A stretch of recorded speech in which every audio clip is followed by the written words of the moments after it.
Of course. Do you think it's smart for Canelo to go into a rematch or I stay at don't know. 175 I pounds? don't know. Yeah. Like, a lot of people say that maybe 175 is too much for him. Maybe. Yeah. Do you want to go down to get the belts, or you want to stay and maybe face Joe Smith, Beterbiev to get all those belts? Yeah, 168 for all of belts. Of course, it's good. Yeah, it's good. Why not? Yeah. Wow. Yeah. The thing that Yeah, well- excuse with the weight just doesn't make sense because Yeah. Dmitry exactly the same weight. He's not a big guy. He's not Zurdo Ramirez or those guys who weighs 200 pounds. Dmitry is 185, 188 walk around. So it just doesn't make sense. All the weight issues and stuff like that. Dmitry was accepting 168. Yeah, I remember that. a few He years wanted ago. that fight because he wants all the belts. So you can make 168. Yeah, I think yes, I could. So I would imagine that you Maybe I could. Yeah, you know. Maybe. You don't know. Yeah, I have to think about this really. Yeah, really hard. Yeah, but you know, the 175 it's not problem for me. You know, Yeah. I don't feel a problem. It means maybe I can make a 168. You know, before coronavirus, I was 100%. I can make, but 168, yeah. but coronavirus gives me more. A little bit. That's all of us. Yeah, you know, I was sitting at home and raising my fat. What's good, family? Shout out to the boss man, Shed, for boosting up your man the YB coin. So we just heard there from your mans, Dmitry Bivol. Now, a lot of cats here, it's funny. Let's call a spade here. Eddie Hearn had an interview in the last 24 hours with IFL TV. And I'm telling you now, if it wasn't for the YB putting his foot all on these cats' necks and exposing the cover-up, Eddie Hearn weren't going to say nothing about it. But obviously, like I said, Tutus, he got checked by the YB, and all of a sudden, out of nowhere, yeah, bear in mind, Eddie Hearn been trying to brush this one under the table. All of a sudden, Eddie Hearn in the IFL TV interview saying, oh yeah, Bivol versus Canelo at 168. That might be an option. Now, what we do know is, like I said, after the fight, I'm not sure how it came about, but some way or another, someone mentioned Bivol going down to 168 to rematch Canelo there, and that just triggered a massive storm in my bonds. Yeah, your man the YB's bonds was rainstorming, that's for sure. Because, listen, my nipples haven't tingled like that since God knows when. Yeah, 100%.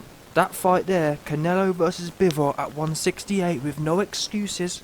Hard away. Like, let's not forget, people. Bomelo himself, in the post-fight press conference said, oh, I definitely won, but you know, I felt tired because of the weight. What? And then all these goofy Bomelo channel dons, man fans, started saying, oh, he's a true champion. He don't make no excuses. Look. Now, I can't lie to you. In the post-fight press conference, Bomelo did say, oh, I'm not going to make no excuses, but then he went on to say, oh, the weight was bad and I did actually win and got robbed and all this other stuff. So just saying, I'm not going to make no excuses, isn't actually not making any excuses. The fact of the matter is, Bomelo complained about the weight. And that's the problem, you see. You can't have it both ways. What we're not going to do is sit there and spout on about, oh, he loves to take challenge. Yeah, he loves challenges. And then when you lose, say, oh, the weight. Well, no. Which is it? Are you a big trailblazing hard ass who love challenge, or are you someone who concerned about the weight? Pick your lane.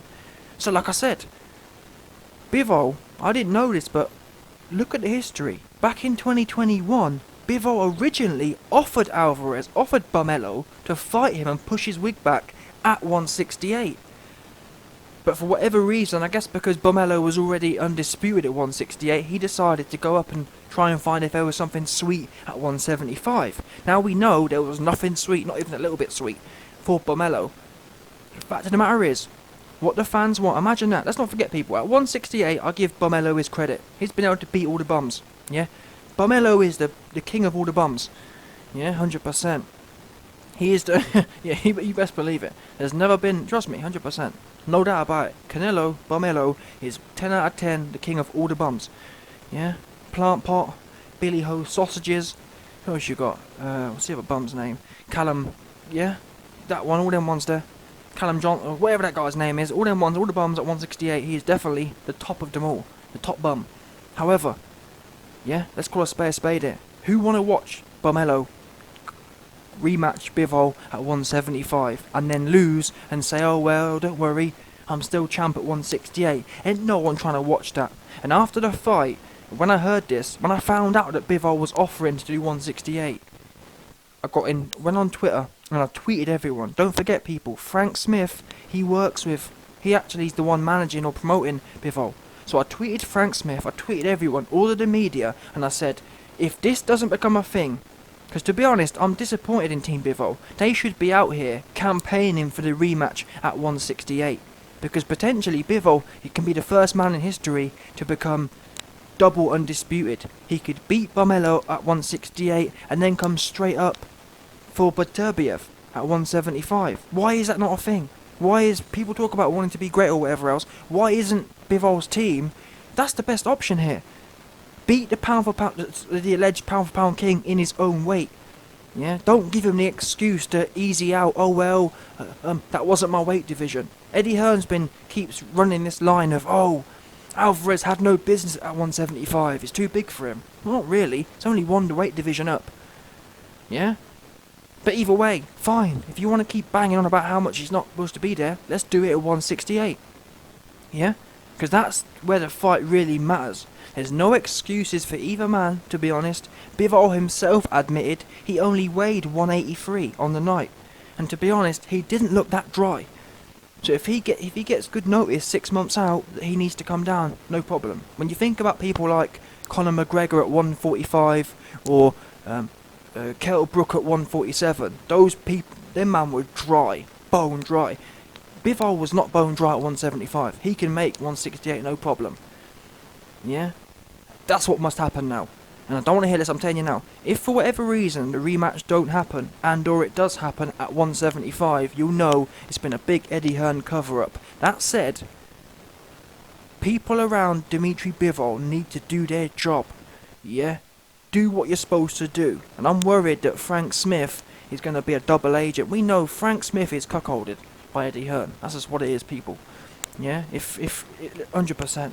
If you best believe it. If Eddie Hearn said to Frank Smith, listen, I want to go on your missus, Emily Eubank, that'd be that. She'd be getting got. I'm just telling you what it is, 100%. Yeah? I'll tell you what it is. If Eddie Hearn went to Frank and said, listen, Frank, I fancy going on your missus on Saturday. What do you think Frank going to do? He ain't going to say nothing. He going to book Eddie in, and that's going to be it. Yeah? Eddie going to be getting some of that light skin thing from the back. That's what he's going to be doing. Yeah? So, the point is, if Frank Smith can't even protect his own wife's chastity, what do you think you're going to do with Bivol's career? Exactly, going straight down the drain as such. Not down the drain, because Bivol will still beat Canelo at 175, but in terms of for the sport's sake, we need to see it at 168, because that's where it matters. Yeah, Bumelo's got away with going up in weights and having these don't matter fights that mean nothing. That always have a built-in excuse. Yeah? Oh, I lost, but I'm the smaller man. At 168, there's no excuses, because Bumelo had no problem knocking out all the bums. And this really would be the first time Bumelo's fighting a pound-for-pound guy. See, and people say, oh, YB, you've changed. I haven't really changed. I'm the one who told you, man. Caleb Plant was a bum, Billy Joe was a bum, and Callum Smith, I actually thought Callum Smith was good, but he turned out to be a bum. The point is, Bivol is the first guy who's shown, or Bivol will be the first pound-for-pound guy that Canelo's fought since Triple G. And I actually think Bivol's better than Triple G as well. More dynamic. Triple G's a bit one-dimensional. Yeah? Bivol got the whole kind of half package. All Bivol really needs is to work on a bit more snap. If Bivol had more snap, he'd be deadly. But anyway, this video exists because I want Frank Smith to know. Listen, the YB got his eyes on you, and all the other goofies in Bivol's camp. And even Bivol to some extent. Bivol, yeah, his management team should be doing the most right now, but equally, he needs to take responsibility for this. Yeah, after the fight, Bivol started saying, oh, I don't really want the rematch, and I'm happy to go up to 175 to make my own legacy. What do you mean, make your own legacy? Why would beating Canelo at 168 not be part of your own legacy? That would be the most legacy. Because I'm not being funny, at 175, it's not exactly full of pound for pound and super duper great guys. If you, like, for example, if Bivol goes down as the man that beat the pound for pound champ, who looked, let's not forget people, at 168, Alvarez Bomelo looks unstoppable. So if you go down to that man's weight, one of the best fighters ever at the time, was alleged, yeah. Even myself, I got sucked in to the Bomelo scam. Yeah, it was alleged at 168, Bomelo is one of the best fighters in history. I think I even said he beat everyone in history at 168, for example. So if Bivol goes down there and beats him in his own lane, I mean, that's the whole... You take all that clout as well. Don't forget that. Beating Bomelo once is one thing. Doubling down at his own weight for undisputed is a whole nother stratosphere. It's a bit like Andy Ruiz. Andy Ruiz got a lot of clout from beating AJ once. If he'd done it again, it's exponential, do you understand? You then almost absorb their souls. Yeah? So, on every single front, financially, there's no bigger fight for Bivol. Yeah?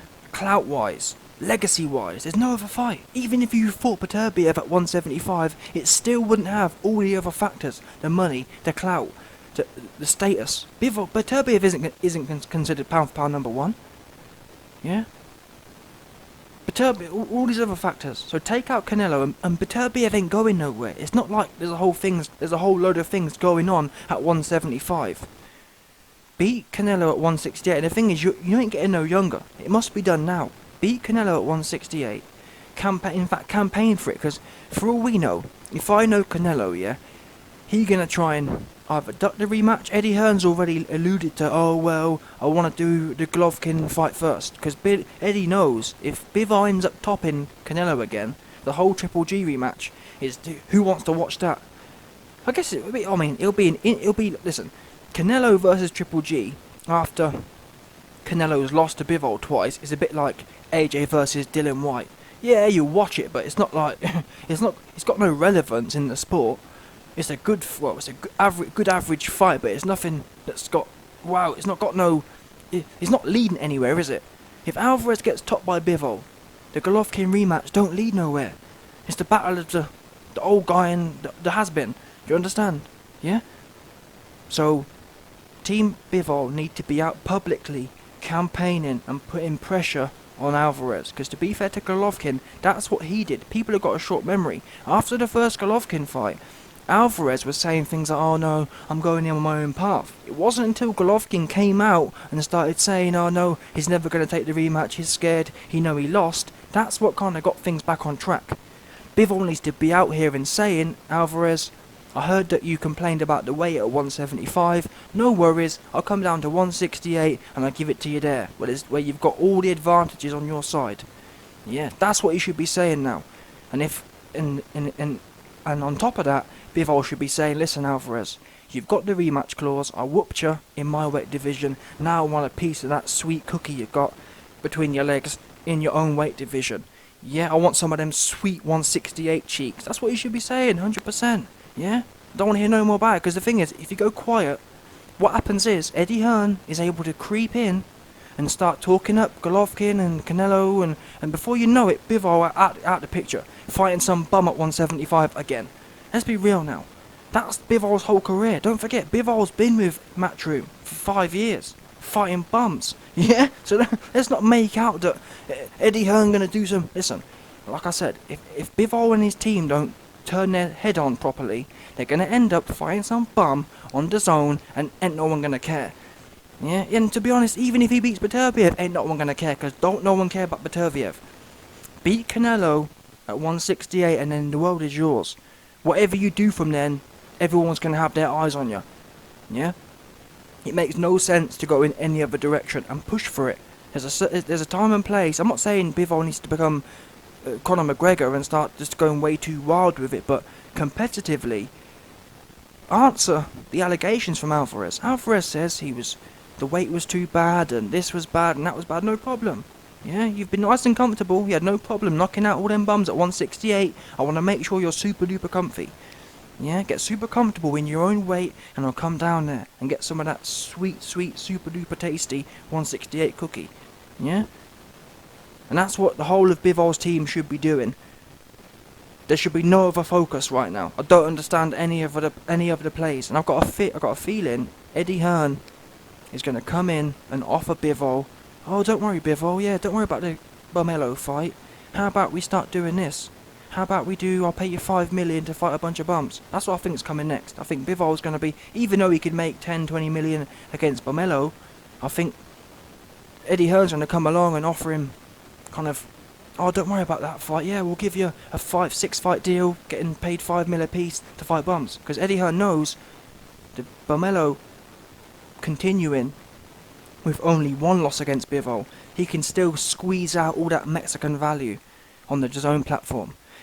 If Bivol tops Barmelo at 168 again, it's over as such. Barmelo will be kind of, what's the word? He'll be a token guy. Oh, a token guy, a token loser kind of thing. Let's be real now. The only reason Barmelo has any clout is because he's supposed to be the best thing since sliced bread. Once that bubble's popped, you can forget about it. Yeah? And I believe for the sport's sake, Dmitry Bivol and his team owe it to the sport to give the sport to the £2 for pound best at 168. You owe it to it. I'm sorry, but that's the facts. People say, oh, I love the sport and I went to the Olympics and all this other stuff. If Bivol and his team truly love the sport, they owe it to us to show us the two best pound for pound fighters in the weight division. For me, it's a bit like Terence Crawford and Errol Spence fighting or something like that. That's what this fight is. It really is.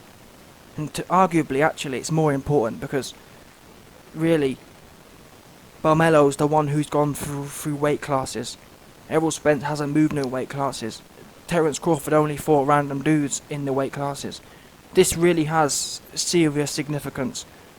And I'm surprised that, from people talk about these individuals being competitors, yeah, but as a competitor, why wouldn't Bivol want to beat the guy beat the pound for pound champ with all the clout, who sells 2 million pay-per-views and whatever else, and who's dominated everyone at 168? Why wouldn't you want to go and take all of his belts? That should be on your mind. You should be thirsting for that. And like I said, Bivol has the opportunity here to go undisputed at 168, and then within a year become undisputed at 175. Who knows? Maybe in back-to-back fights. Double undisputed. If that isn't, again, for the history of the sport, what? If you're not playing for that, what are you playing for? Seriously, if you're not playing for that, what are we doing here? No doubt.